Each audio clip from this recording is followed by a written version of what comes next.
light little, right there. There's a fish. That's a big one too. Get him off your finger now, get him on your reel. Oh, nice. Oh, it's a nice male. No, he's not kicking my hiney. How was that other fish upriver that kicked my hiney? This, ladies and gentlemen, how's that, Jeff? It's beautiful. It's an 9-pounder, 8-pounder. Since the early 2000s, I've been in love with Great Lakes steelhead fishing. Specifically, the spring and fall runs of steelhead coming up rivers in northern Pennsylvania and Ohio. These fresh-run fish hammer correctly presented flies and, once hooked, put up fantastic fights for an angler. So hit him. There we go. Nice. Let him run. There we go.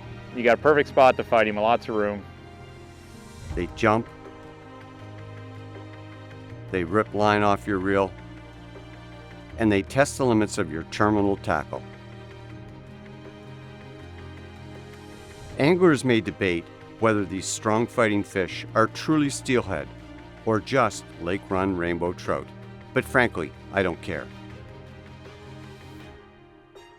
What matters to me and my friends is that these trout are so much fun to catch on a fly.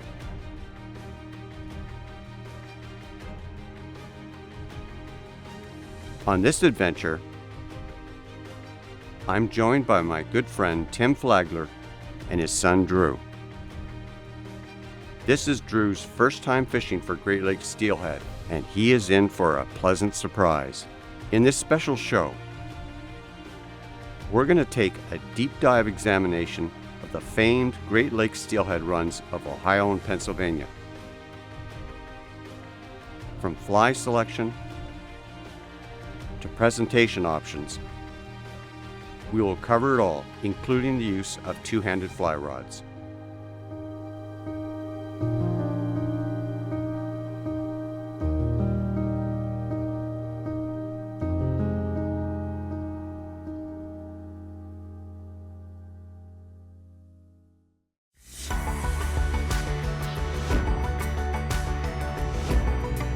Ooh, that's a nice sized fish. Absolutely fantastic.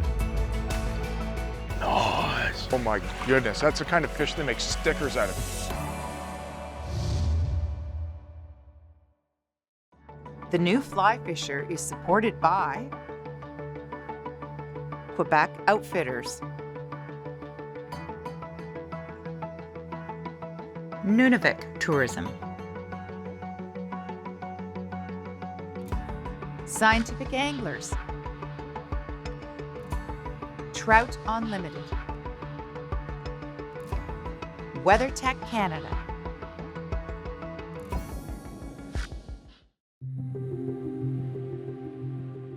I love fishing for trout in new and exciting destinations. The American West, Canada's North, and even Patagonia. So many wonderful destinations to angle for brook, brown, and even rainbow trout. Great and exciting locations, but they're often very expensive, both in terms of cost and travel time. Back in 2003, I was fortunate to be introduced to fishing for Great Lakes steelhead thanks to an exceptionally kind angler, Jeff Blood. Virtually every year since then, with just a few exceptions, my friends and I have made the drive to Ohio and Pennsylvania to fish the numerous rivers that run into Lake Erie. Like all fishing trips anywhere, some years were better than others, but overall, the fishing for these big, strong, chromed Great Lakes steelhead has been nothing short of outstanding. In fact, my friends and I believe the fishing in this region is world-class and very affordable for most anglers, which is why we keep coming back every spring and fall. For this trip, I'm fortunate to be joined by my friend Tim Flagler, who is renowned for his instructional fly tying channel on YouTube. Accompanying Tim is his son Drew, who has never fly fished for Great Lakes steelhead before. This should be fun. It's mid-December, a time when many think the fishing season is done and over. But things have changed in terms of the seasons for steelhead, as I learned from Kurt Bidekoffer, who's guiding us this week with his daughter Morgan.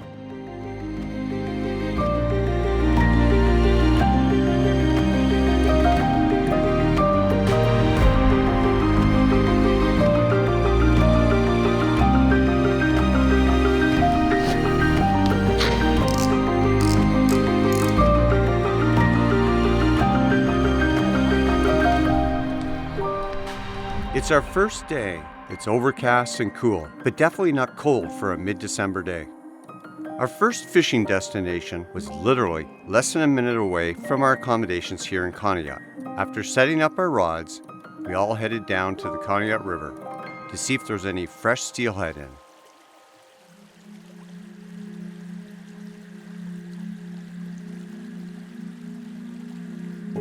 Kurt takes Tim up to a good-looking run and instructs him on how to present the fly properly based on the current water conditions.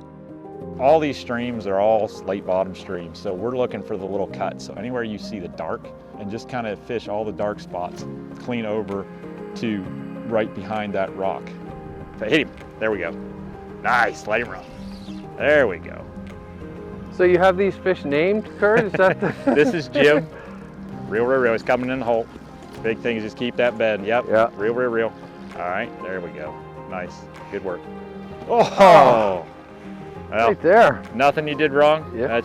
That's what happens. So Tim's he's got a 10-foot rod. You can see the way he's fishing right now is he has no fly line on the water. So you always get the best drift, the less fly line you actually have on the water. You need to set on everything, and it's, whether that indicator just pauses, sometimes it's actually gonna go under, sometimes it's gonna do like a double twitch, and you just gotta set on everything. Once you realize if you hooked into a rock and you go over that exact same spot the next time, you can kind of let it dip and go past that rock. But until you know, every rock is a fish, because the rocks hit just like the fish hit. Try and get people to realize that don't get hung up because you are gonna lose some fish. That's all part of the game. That's why we chase these things.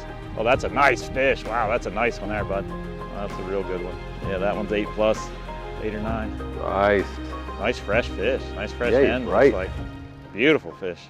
Beautiful fish. Yeah, that's a nice, fresh, nice, thick fish. right. Well, that lake is so healthy. It's just producing some amazing fish this year. Yeah, nice. Nice fish. Took the little blood dot. I mean, that is a heavy fish.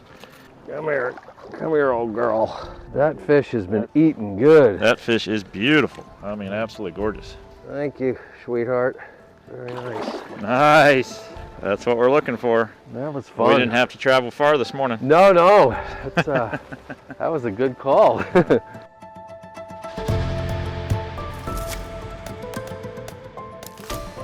Watch out. Let him run. Oh. Real. Quick. He's coming back. There you go. Nice. All right, yep, let him go again. I don't think it's as big as the others, Kurt, but... Well, we're going to find out. He'll probably hear you insulting him. He's going to take off again. Calling him a smaller fish and go tearing off somewhere back to the lake. It's a nice fish. It's not a little fish. No?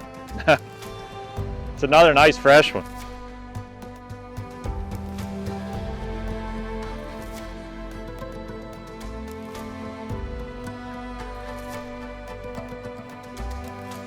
Yeah, they don't get any prettier. That's a beautiful fish, huh? Beautiful. Nice hen. Beautiful hen.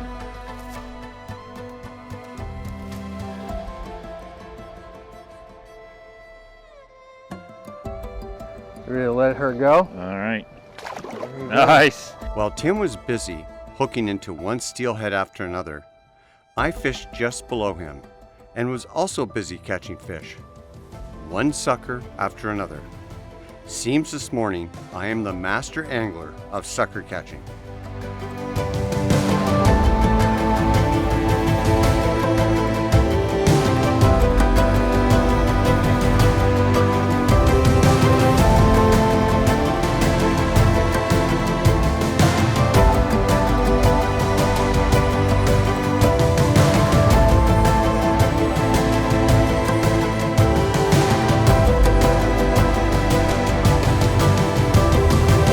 We spent less than 2 hours fishing this run, then Kurt suggested we jump into our trucks to drive the short distance into Pennsylvania and to fish Elk Creek.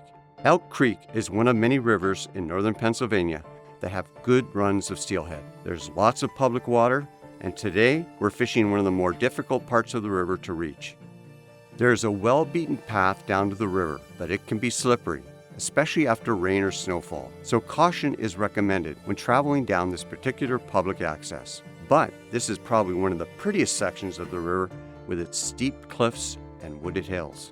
All right, so we're on another creek here in PA right now. Drew's about to go in, and we're just, again, these creeks have a lot of slate in the bottom, and we're looking for little cuts, little dark spots. Today the water's pretty clear. We can see some dark shapes moving out here in this one dark spot, so we know we got some fish there. We're gonna go try and get one on a bite. But that's what you're looking for. Just if you see the light, don't fish to the light stuff. You gotta fish to the dark spots that are in these little cuts. You're not gonna have a lot of current where they're sitting. Sure. So just kind of cast just up above there and let it drop right through. After getting down to the river, we set up our rods and began fishing a nearby run that looked really good. That's a good one. The water was clear and a bit low, but Kurt assured us that there was fish here. Yeah, you can bring it right in. So we spread out and began casting our 2-fly rigs into the current using an indicator. He's still pretty green, Colin. It didn't take too long, and both Tim and I were hooked up with our first doubleheader of the day. We are very fortunate because there's not many places in the world you're going to go and catch 2 of these at the same time.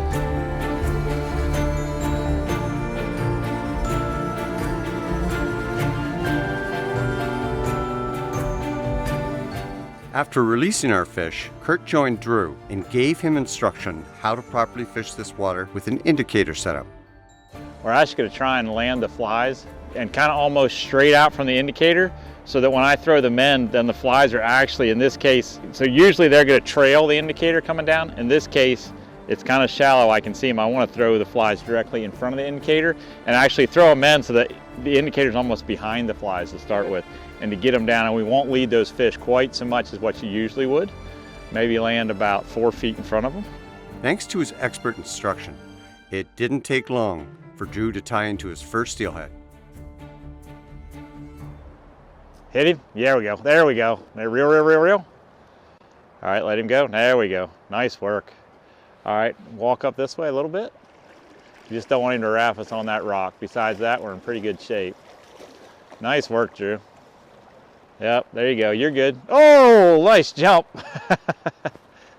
Oh. Very cool. Doing good. No, we got a jumper.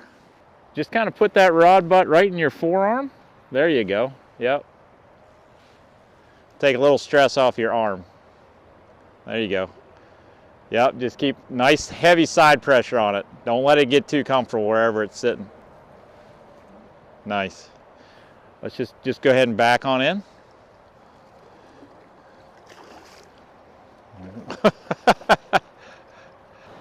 All right, just kind of bring the rod up over my head, just kind of lift and come right up high. Yeah, there we go. Nice, nice, nice, nice. Yeah. Nice work, buddy. Thank you, Kurt. Awesome, bud. Nice work. Nice casting. Persistence pays off. That's awesome. Jumps out of that fish. What a pretty fish. Nice. Nice work, buddy. Oh, man. Face him right out there. Fish. There he goes. Sweet. Oh, man. That was something. Might as well do it again. Thank you. As we walked upriver and continued to fish runs and pools that looked promising, the snow started to come down gently. What an incredibly beautiful December day. There we go. Oh, that's a good one. Hit him. Nice. That's a good one, buddy. Nice, nice, nice. Excellent. Yep. Yep. Just keeping this side of the rock. That's all. Yep. Oh! There you go. Just a little bit more. You can step out a little bit too. You'll be fine. There we go. Right there. That's it. That's it. That's nice. That's where we want to be. Oh, yeah. Nice, nice, nice. There you go. Good, good, good. All right. Now just nice and easy now. Nice and easy. Good. There you go. Oh, you're good. You're good. Oh. Even better, there were fresh run steelhead everywhere, and we caught and released one fish after another. What an epic day of fishing. You got him. Nice work. Yeah. It's a nice little fresh one here. Yep, just stay where you're at. Nice hen. This one ate the nymph. Ate the stonefly. There's a nice chrome fish. There we go. Oh, that's a nice fresh fish. Really fresh one.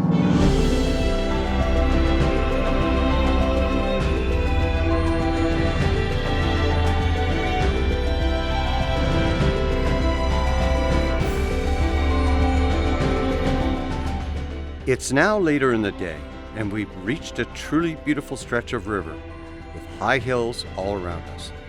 Kurt explained to Drew the importance of sunglasses and how to use them to fish this pot of steelhead they've recently spotted. So Drew, right now, again, we've got pretty clear conditions right now, and we have spotted a nice pot of fish out here in front of us, so we can see them. And a big difference is in that we got to have good sunglasses, or at least, and I see you got them too.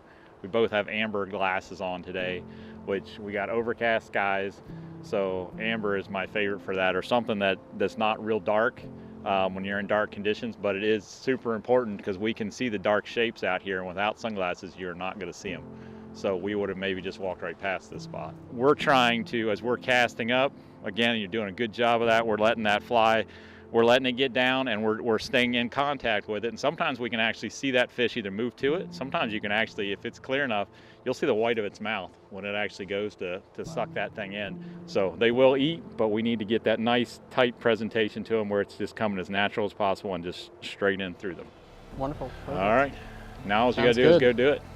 Okay. All right, let's go catch them. There you go. There you go. Oh, yeah. Yeah, I'm just letting the rod kind of do. Yep, absolutely, doing fine. Probably what we want to do. Let's just walk across here, and we're going to land it over there where Colin is. Just kind of pull that fish, get him to come. We'll get him to come right around the better area to fight him in over there. So. Oh. There are so many fish out there.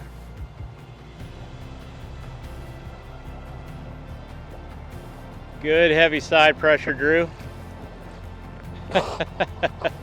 Now you just start all over again now. Nice. Nice. Oh. There she goes. That's all right. After a spectacular first day of fishing in both Ohio and Pennsylvania, plus lots of walking, I can tell you we were all very tired. We made a quick supper, ate, and then headed for bed. It didn't take long for sleep to come, and we all certainly had smiles on our faces as we nodded off.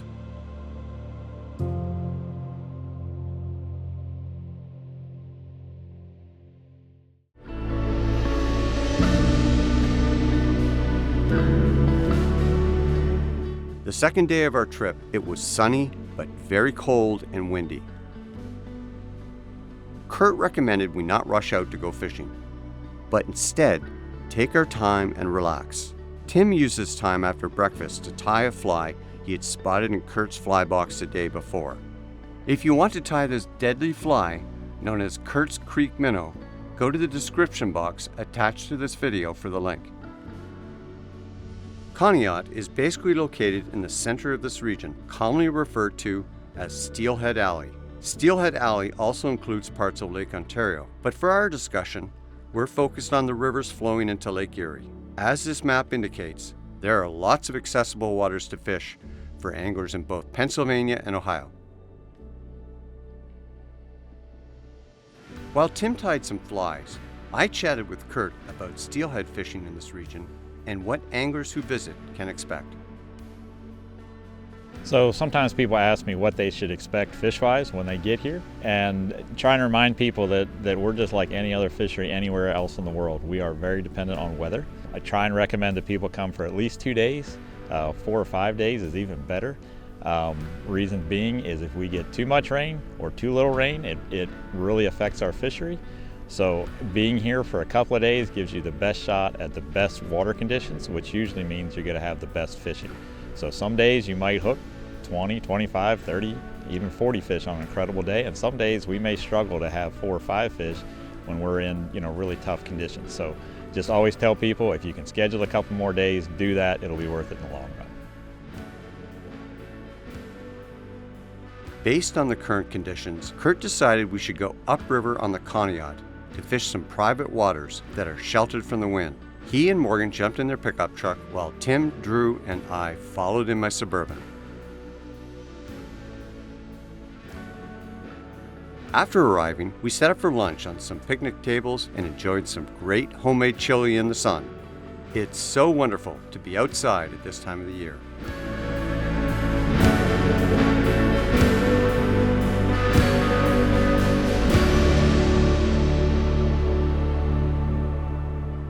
After lunch, Kurt walked me to a great-looking run with a deep bend pool. Tim and Drew went upriver with Morgan. Before wading in to fish, and since we were on private waters, I took this opportunity to discuss the reasons why public and private waters have their place in this region. So Kurt, one of the things that we were talking about when we were walking down the river here was about the difference between public and private waters.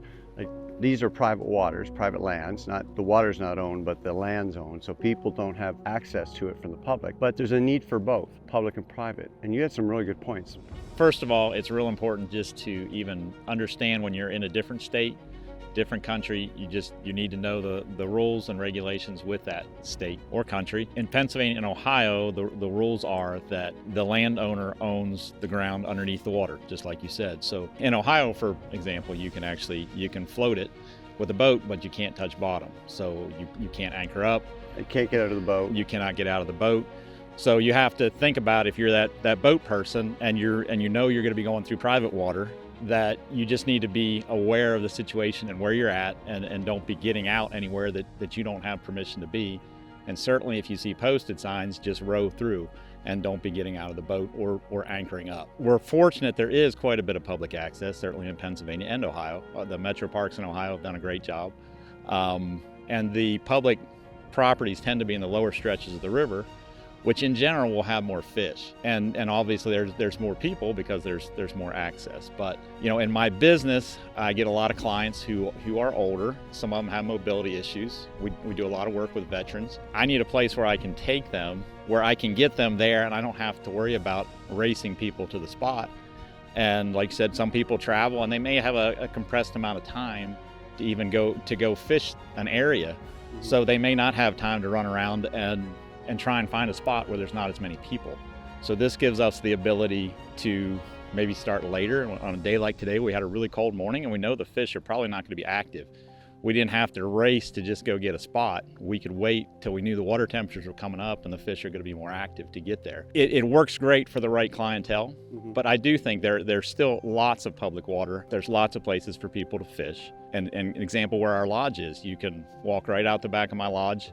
You can walk up and down the stream several miles each direction and fish anywhere you want. So when we get higher here, there is more private water, but we don't have the same amount of fish, but we don't have the angling pressure, and we're able to basically spend more time and just kind of relax and have it's a different atmosphere. Even if we catch a few less fish some days, it's just more relaxed. We can take our time, and most clients really enjoy that. Well, it was a good conversation. I appreciate that, and hopefully it clarifies this for people that are watching this show and future shows and come to this area. Look at the rules and know you have options between public and private, yes, right? And there's a balance to be struck between the two, and hopefully there's lots of public and a little bit of private for those needs, right? Right, and in the end, we have an absolutely incredible fishery. I mean, yesterday we fished both public and private.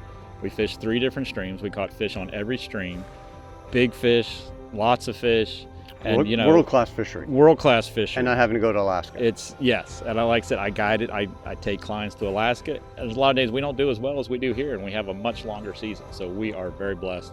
It's a fantastic fishery, and it's good for everybody.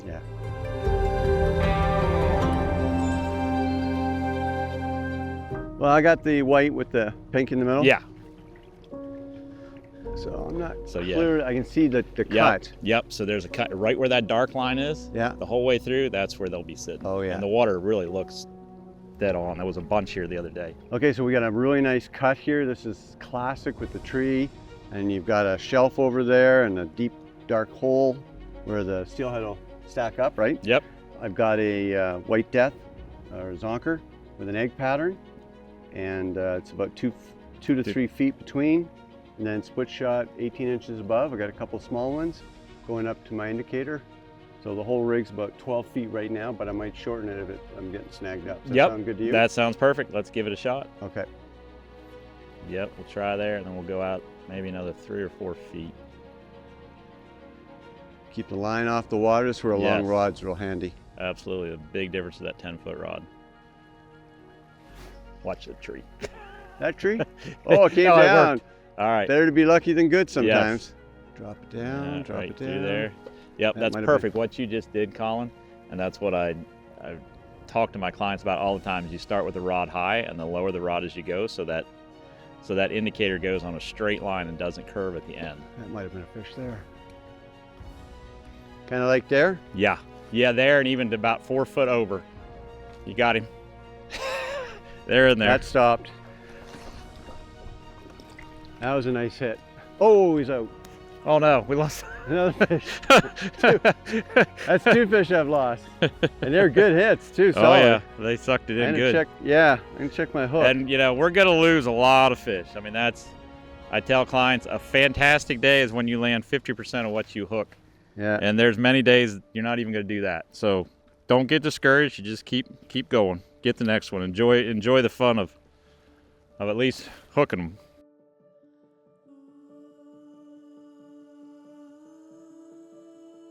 Oh, there we go. There we go. And that Nice. one really hit. Nice hit. Fish. Oh. Oh, no. What is going on? We got a bunch of fish there. There's a bunch of fish. Yeah, there we go. Yeah, this one. There we go. Nice. Real perfect. Away from that Yep. timber. Yep. Just maybe step downstream, just a couple of steps. Okay. Just be careful. We got some big rocks behind you. Yep, that worked good right there. So I'm using a 10-foot 7 weight. This one's your friend and my friend Jeff Blood's rod. We also got a 10-foot 7 weight Sage, and we've also got an Orvis Recon we're using on this trip. Okay. Now, Well, that's a good fish, Colin. looks pretty good. So generally we're using about 2x tippet Yep. because these fish are pretty strong. I like to use the rule of thumb is that you use the heaviest tippet you can so you can get the fish in fast. Yeah, I think that's a great point because sometimes, I'll put his head up here if you think he's ready. yeah, he's probably gonna bolt when I go for him. That's pretty normal.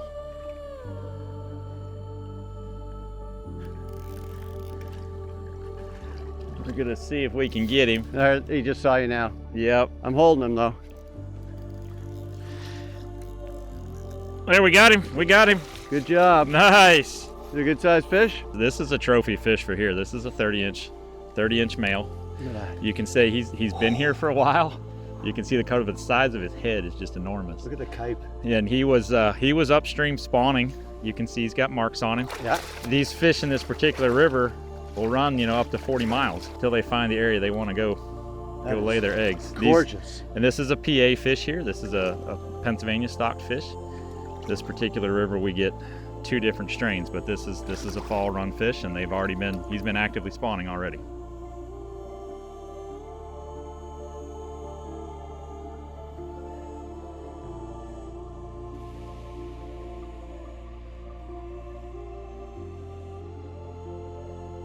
After fishing this run for over an hour, Kurt suggested we jump in the truck and drive downriver to some public waters. He felt that in the last hours of light, some fresh steelhead might move upriver from Lake Erie. Yep, just cast right up into there. That's it. And just high stick it. Yep. And they're gonna sit right where you're going through right now. And then that's pretty much it. That's bottom. Probably bottom there, yep.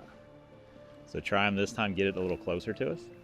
Like that? Yep, exactly. And if you have to, almost drag it back a little bit. It's gonna kind of catch up there. But a lot of times once it gets into here, they're sitting closer. Try that one. We'll probably see how it sucks us back out. Oh, we got one. There we go. Oh, nice. That was a perfect drift. Now the hard part. Woo! Yep, just kind of stay there. I'm gonna see if I can get below it, Colin. Okay. I'll keep his head nice up. Fish. Nice fish. There we go. Nice, Colin. Another nice male. Beautiful fish. You walked me into that. I didn't have to do Beautiful. anything. I think he took the zonker, didn't he? No, he took the egg. Took the egg. It's on the okay. blood dot. This is probably another 28 incher. That other one was 30. This one's probably 28. Boy, I don't know. That's a beauty. That's a dandy. There's nothing wrong with that. So I think, Kurt, that was a classic example of why people will want to come here to Ohio or Pennsylvania.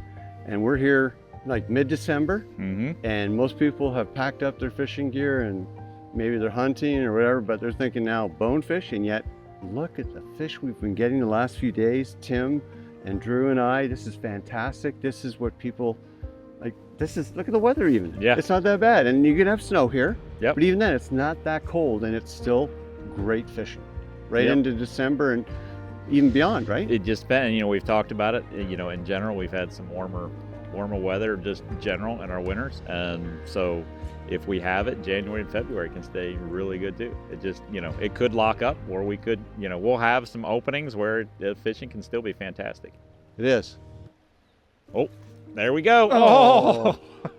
Had him for a second. We had him for a second. So basically anything where it stops, moves, pulls down like hesitates, that. Until we've, sometimes if you run a bunch of drifts through and you're hitting the same, you're snagging up in the same exact spot, then you learn to kind of let it go over that spot. But until then, a rock hits just like a fish. So you got to set the hook. And like I said, a lot of times you're going to set on snags, but if you don't do it, you're going to miss a lot of fish. And when you get lazy is when you miss that. There we go. Oh. When you get lazy is when you saw that little hesitation and you hit it. But a lot of my clients will tell me, oh no, that was a rock, and sometimes I'll just let it go. And the next thing they kind of lift up, and there was a steelhead hanging on the end. There we go, nice take. That was perfect. Get him on the reel. Yep. Oh, nice fresh looking fish. Right. Oh boy, off to the races. No, and keep him up here. But this is where proper rod angle is huge, and putting a huge bend in that rod. That's these 10-foot rods are designed to really bend over, and we've got to put some heat on the fish, allow it to run when it wants to, but definitely need heat to try and land the fish as quickly as we can. So what Colin's running, I think he's got a tapered leader on this one. A lot of times I'll run just a straight 15-pound fluorocarbon off of my fly line to a micro swivel, which is a 30-pound swivel. So it's not going to break off. Yeah, this is a nice fresh fish. And then, oh shoot, it just popped off. Nothing he did wrong there. We're fishing next to slate. So, and sometimes when that fish is spinning around, they do have, just like that last one we caught, they've got some teeth to them. So sometimes we just get a nick in the leader. Didn't break at the knot, it broke above it. So we had a little, it just nicked somewhere and it broke. But that's why, again, we're using as heavy a leader as we can get away with, because they're hard enough to land as it is. You don't have to use 5X or whatever, and boy, it really cuts down your chances. And just to be clear, that what's important here to me is getting the fish in fast so it has the best chance of revival. Sure. Right? And it's hard to kind of teach the new clients, how to properly fight the fish. But yes, if we can get in as quickly as possible, the longer we fight it, the bigger the hole in the lip becomes, or the better chance that hook pulls out. And honestly, after you catch some of these fish, the most fun is that hook up, and when you see them jump, and if they come off, it's not the end of the world. It's just it's just a ball to do this. It is. We're gonna put them back anyhow.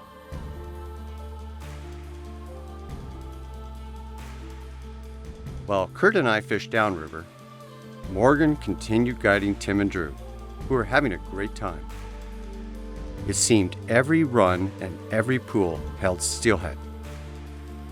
They were having a ball thanks to Morgan's guiding expertise. So how long have you been fishing for, Morgan? Pretty much as long as I can remember. I don't remember exactly how old I was the first time my dad had me out in the creek. From a very young age. The first time I landed a steelhead was probably when I was 6 or 7, but we had some stock trout close to us, so my dad would take me there, my younger sister too. He'd take both of us there to fish as well. So what's it like having a father as a guide, and did that influence you getting into guiding at all? It absolutely did. Guiding wasn't really anything I specifically had in mind of what I wanted to do after I was done with school. Guiding I didn't decide to do until about a year ago. I wasn't planning on it. It's just something that I didn't have in mind, wasn't super interested in. I felt like it made the most sense for me to do that next, and I kind of ran out of excuses of why not to, and so I decided I needed to try it, and I'm very thankful that I did. So we're very lucky. We have access to some private water. We have a couple miles of it, and that is just really nice sometimes. We still have really good fishing there, and something that when we have these colder days, these fish aren't going to be as hot in the morning, so we don't have to worry about getting up as early to get the spot.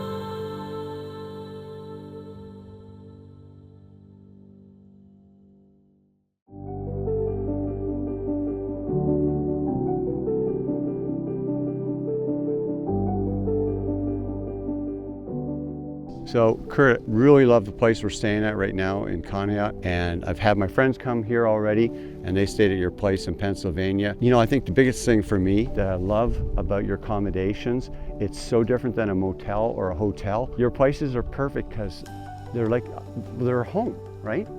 And they're so comfortable and they're so relaxed and there's no noise. They're perfect. Can you talk about the 3 places you've got? Absolutely. So we have a house in Pennsylvania in Girard.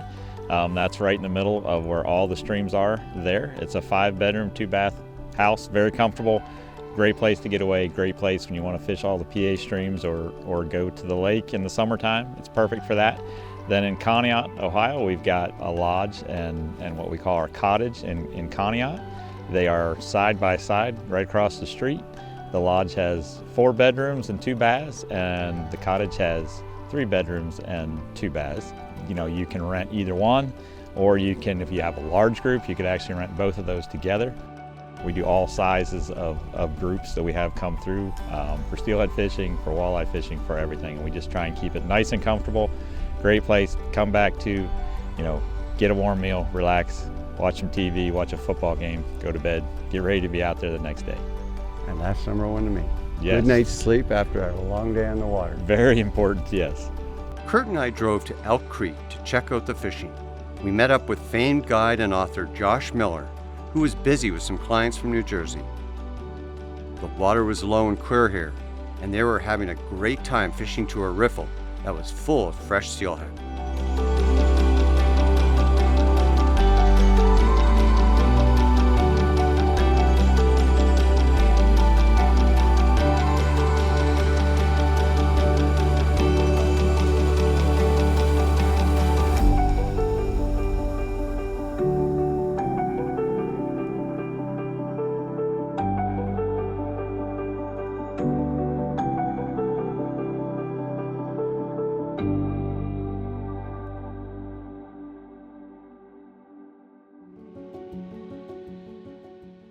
After chatting with Josh for a bit, we all headed to a popular fixture in this region, the Elk Creek Sports and Convenience Store, which is also home to Tudor Hook and Nook. This fantastic resource is home to all things needed for fishing. I did a little shopping, picked up some fly tying materials, and also some swivels. Plus, they serve delicious food to help reinvigorate cold and tired anglers.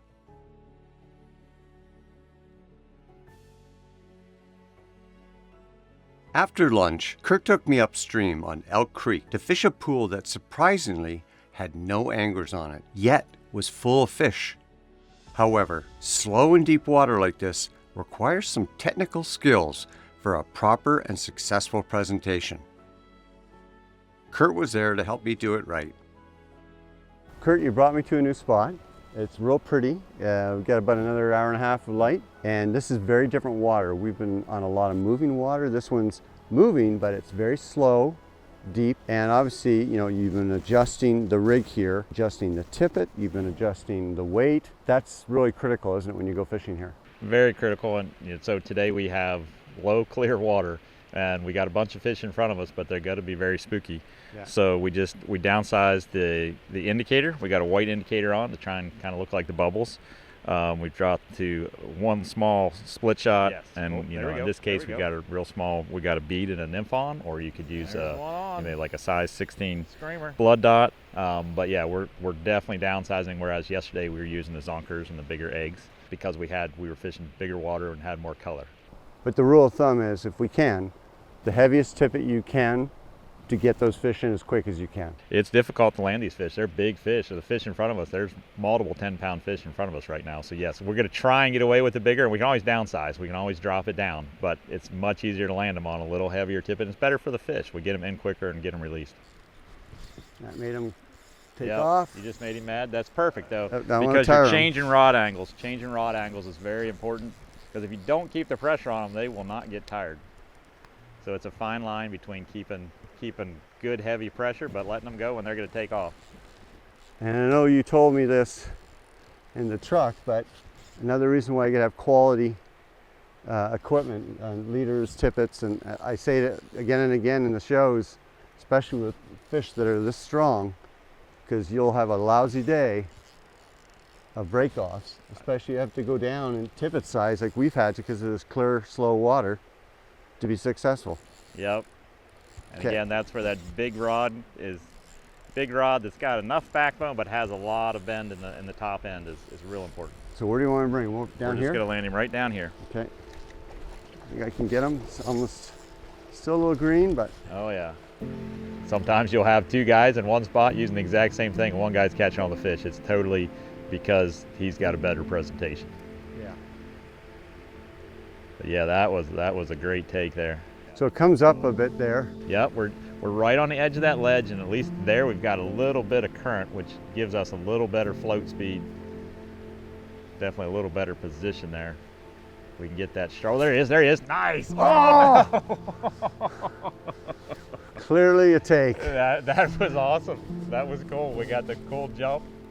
The agony of defeat, though. Nice. It's coming right towards the edge, though, isn't it? Yeah, that's a good drift right there. Hit him. Nice. Got him. Nice. That was neat. Oh no, oh no. There we go. Nice recovery, Colin. Whoa. Nice. And that just took that little egg. It did. Yes, it did. Nice take, Colin. Oh, look at that. In the sun. Yeah. Beautiful. Okay. Oh, real. So this is, again, how we're fighting that fish. Look, Colin, he's cranking like crazy. That fish, he hooked it and ran to the tail of the pole and did the classic, just run right back in. I'll tell you what. We want to land him down there, right? Yep. I'm going to get below you.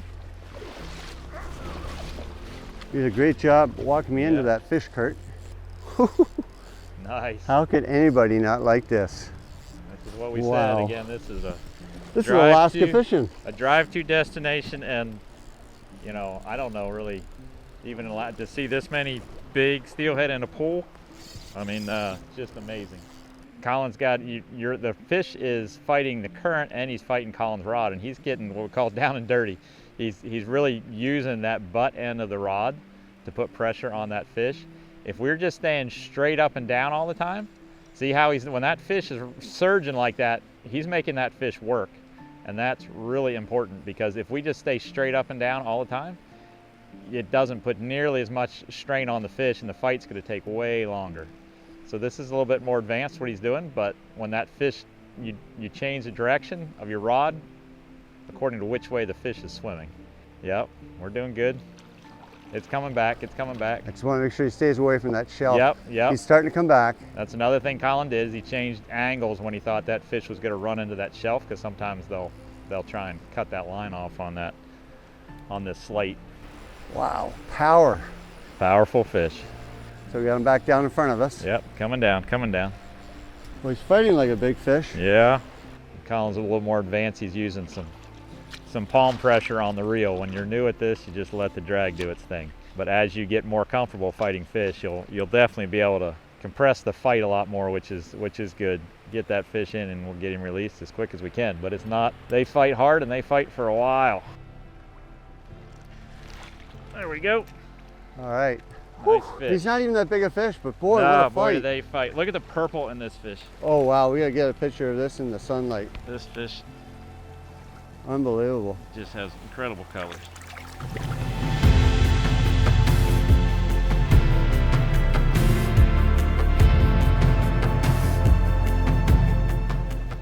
See how far up. Oh, there we go, there we go. What it is, but Fish. that was a nice distinctive hit. Real clean. Oh! That's a nice jump. Yeah, it was. Dark fish. It's trying to go in that current. Yep, doing perfect. Keeping that rod down, yep. Making him work. He's up in the Yeah, current, and then fighting it. once he gets up in those rocks, you lift the rod a little bit so he can't wrap us. Perfect. Still pretty green. Yep, it's gonna be a little bit. Oh, he wants to run up. Trying to go upriver. Yes, he is. Got him. Nice. Beautiful fish. Right where we're supposed to be, on the inside of the current. Just as it was going by, indicator didn't pull down, just stopped. It's a beautiful male. Nail, really.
Tim, Drew, and Morgan also enjoyed a wonderful day of fishing, catching many steelhead, but they also got into a few brown trout.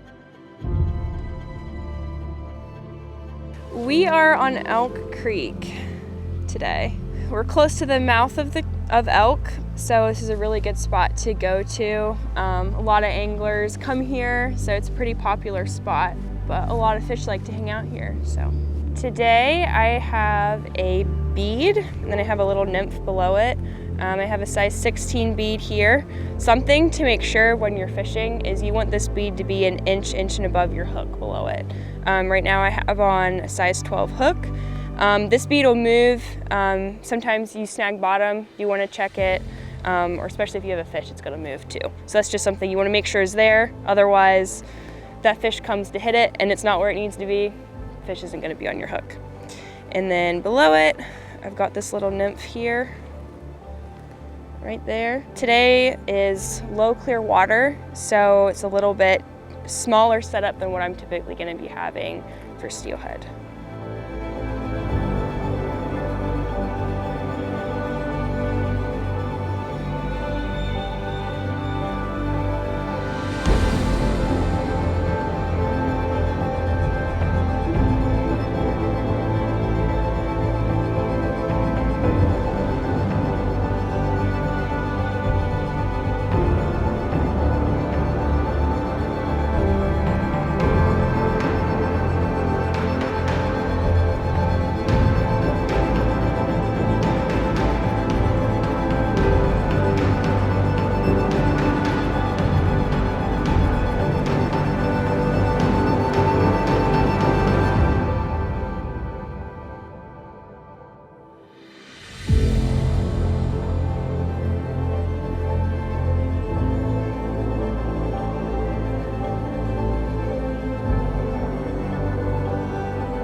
After cleaning up back at our accommodations, we headed out to one of the top restaurant destinations in Conneaut, known as Sparky's.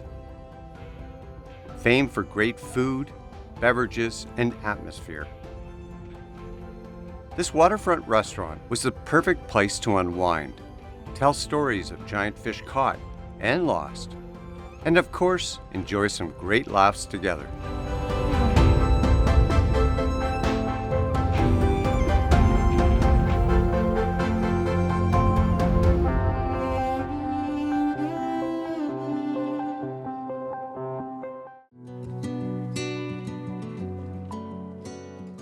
It's our last day of fishing. I can't believe how quickly our time here has gone by.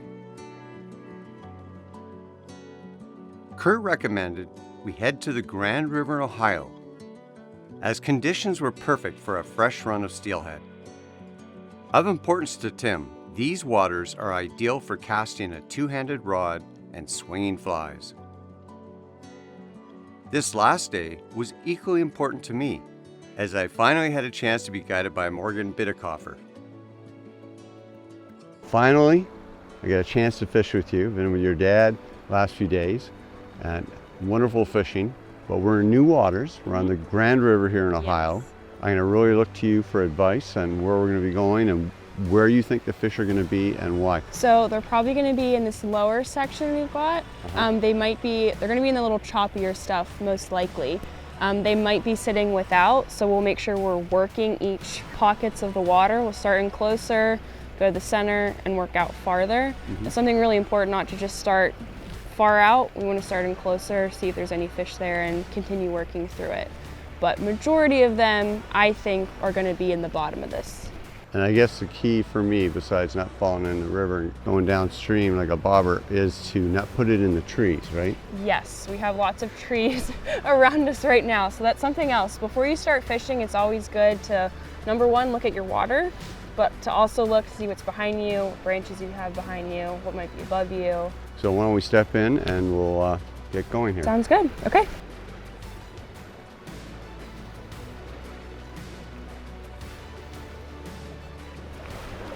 I just want to work through this a little bit before we step out. Yeah, a little farther, right? Yep, a little farther if you can. I almost wonder if it should be longer for the indicator, only because I don't know the depth, but sometimes it gets it down more. Yeah, I was just thinking that too, about moving your indicator a little bit. The indicator a little more weight, but then you get... Yeah. Let me move your indicator a little bit. Okay. If you don't mind, I'm just going to let the swing happen, because sometimes I pick up fish that way. If you feel comfortable, you can try stepping back a little bit too. Yeah. But if not, don't. You just stay there and I'll wrangle this fish in. So I'll bring him to you right here. Yes, yep. Okay.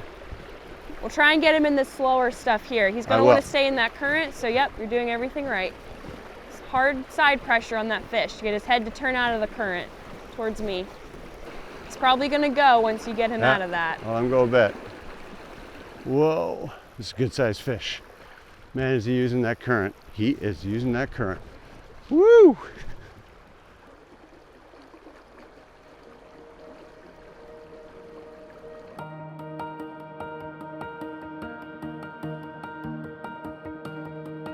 Great. Just bring it over Get here. a hold of him. Yep. Get fish the two of us together. Woo! Great start. Come on in here. Yeah. Beautiful. Nice work. Thank you so much. You're welcome. She walked me right into that fish. Can we go fish it again? Yes, let's go. That was great. All right, we're gonna do the same thing as last time. Just gonna work my way below you because that fish is gonna run. Oh, he's off. Popped off.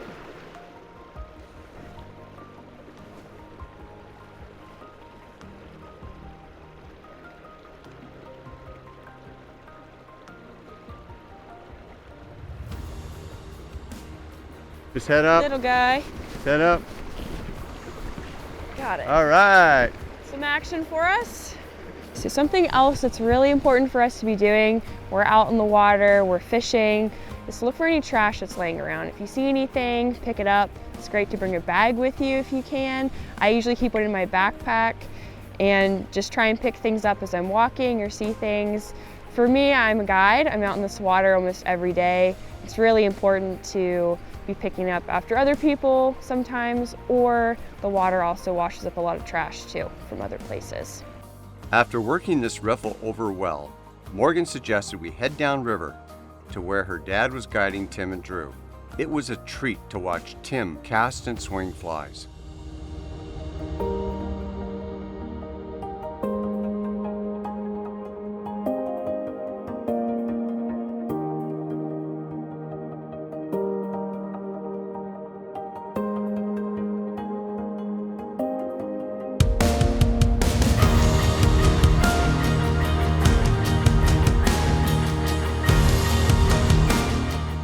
The principal flies we used on this Great Lakes steelhead trip were egg patterns, like blood dots, in varying colors in sizes 10 to 14.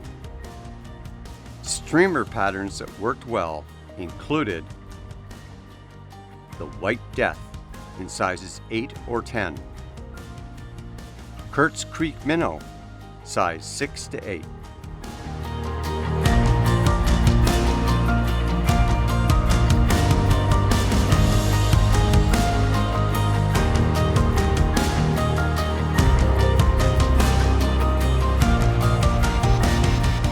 I had Morgan discuss what the best weight setup was for fishing these waters and how important it is to change this up based on water depth and speed. All right, so I'm going to talk about weights a little bit. So I use 3 different sizes of weights. I have B, oh, fish smashed it. So I use B, BB, and 3/0, just different sizes of what we're using. It's really important to switch up your weights depending on where you're fishing and how heavy your current is, how deep of water. You also will need to adjust your indicator too if you're moving different spots. If you're moving somewhere shallower, you want to shorten up your indicator. Going somewhere deeper, lengthen your indicator a little bit, just move it. Adjusting can help a lot. It's really important to have flies on that are going to get the fish's attention, but if you can't present those flies properly, it's only going to do so much for you.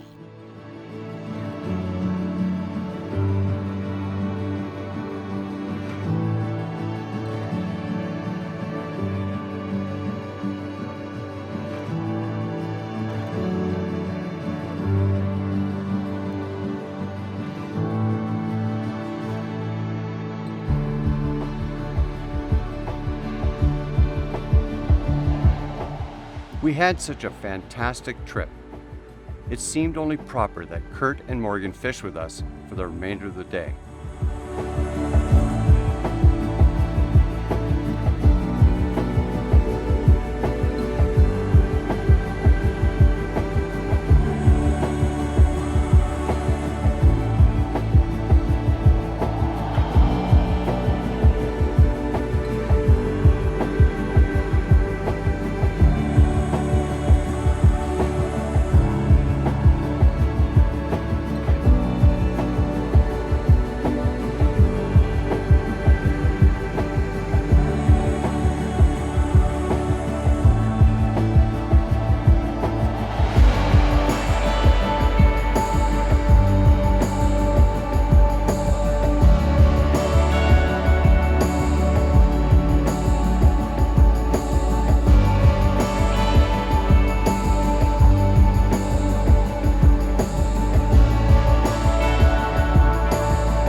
Even Jeff Blood joined us that afternoon.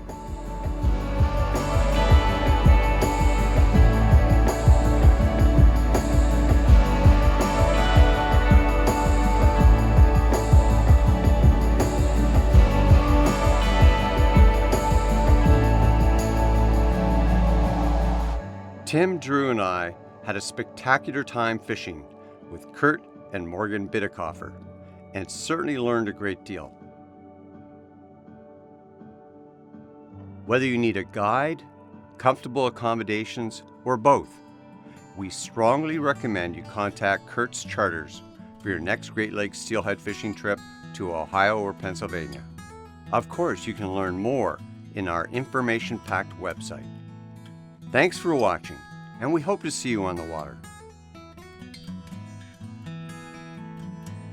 The new fly fisher is supported by Quebec Outfitters, Nunavik Tourism, Scientific Anglers, Trout Unlimited, WeatherTech Canada,